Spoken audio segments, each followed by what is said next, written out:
Welcome to the Box Score Sports Podcast.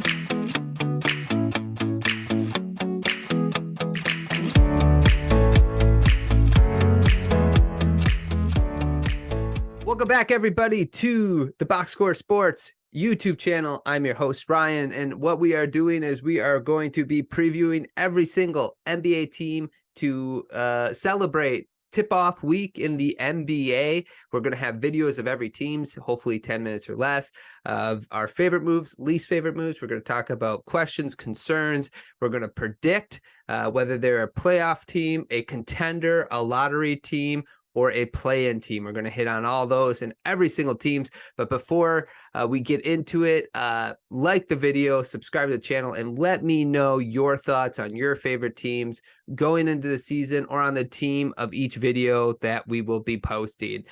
With that said, let's get into our predictions. Previewing the Portland Trailblazers. Portland Trailblazers, they finished 33-49 last year, and they got the nice fortuitous lottery bump that they got to get Scoot Henderson, which I think we all agree was really, really nice for Blazers fans. It helped them kind of determine the direction they were going to go. I think that's important. And now they go into the season with kind of a newly formed roster. And I think that's also important. New beginnings for the Portland Trailblazers. So let's talk about my favorite moves. I think Scoot Henderson, getting him in the draft to sort of replace Damian Lillard, that was a good move. I don't mind the Ayton move either. Like, he's a young center. He's on the timeline, so to speak. He's closer to the timeline, I should say, than Nurkic is to Scoot and Shaedon Sharpe. And I have to say, like, I've been critical of Portland's front office the last couple of years because of I didn't think they were doing enough to build a good roster around Dame, and I'm confident they did not.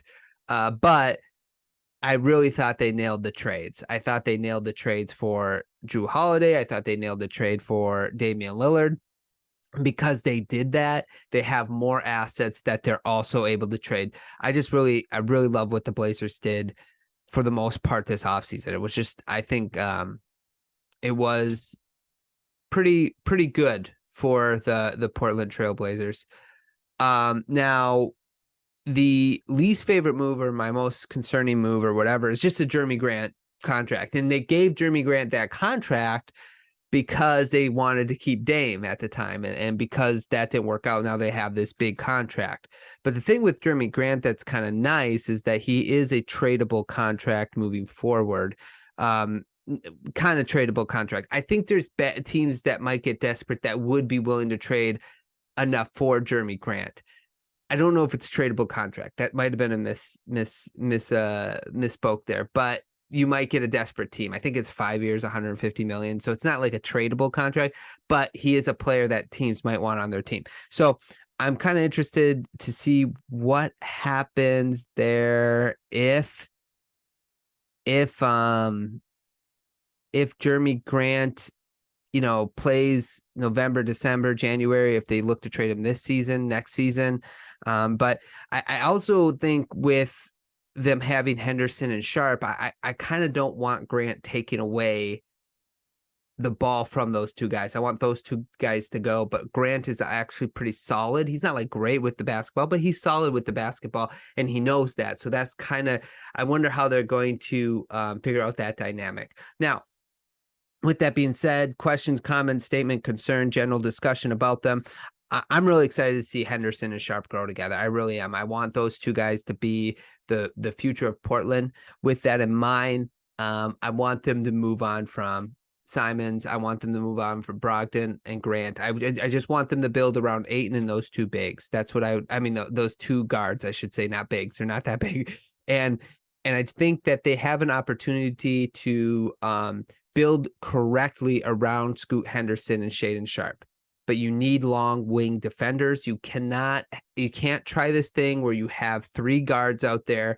None of them can defend. They're all 6'3" and shorter, or 6'4" and shorter. They did that with Norm Powell, McCollum, and Lillard. You have an opportunity to sort of readjust. Okay, that didn't work with those guys, and those guys were pretty good.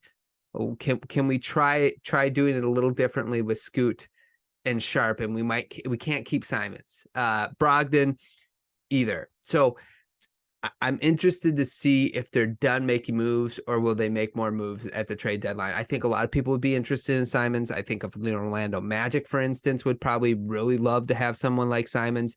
I think, maybe a team like the Brooklyn Nets, maybe the Toronto Raptors, those types of teams will want a guy like that, a point guard who can shoot, because they have different people on their team already that are able to handle the ball. So that he can be like a pure scorer on that team, on those teams, and then just give the ball to Henderson and Sharp as much as possible. Let them to grow and let them, make their mistakes and become better for it. Sort of like Shea had to do in Oklahoma City, right? He got the keys to the kingdom. He learned a little bit from Chris Paul, but then he was able to kind of take his own team. And I think that's what these two guys need. For the predictions, I don't think it's a surprise. They're still a lottery team. They're a lottery team. And I think that's where they're okay being there right now. They're a young team. Their goal isn't to get into the play-in or playoffs this year. Their goal is to have Henderson and Sharp develop chemistry with Ayton and those three guys to kind of grow together. I think that needs to be their goal. So being a lottery team for the Portland Trailblazers isn't a negative necessarily, because this season, that's not what you're looking for. You want these young guys to grow together and those guys to form chemistry that can last 10 years from now. So that is what I have for the Portland Trailblazers. Let me know your thought on the Portland Trailblazers down below. Do they trade Brogdon? Do they trade Simons? Do you even want them to trade those two guys?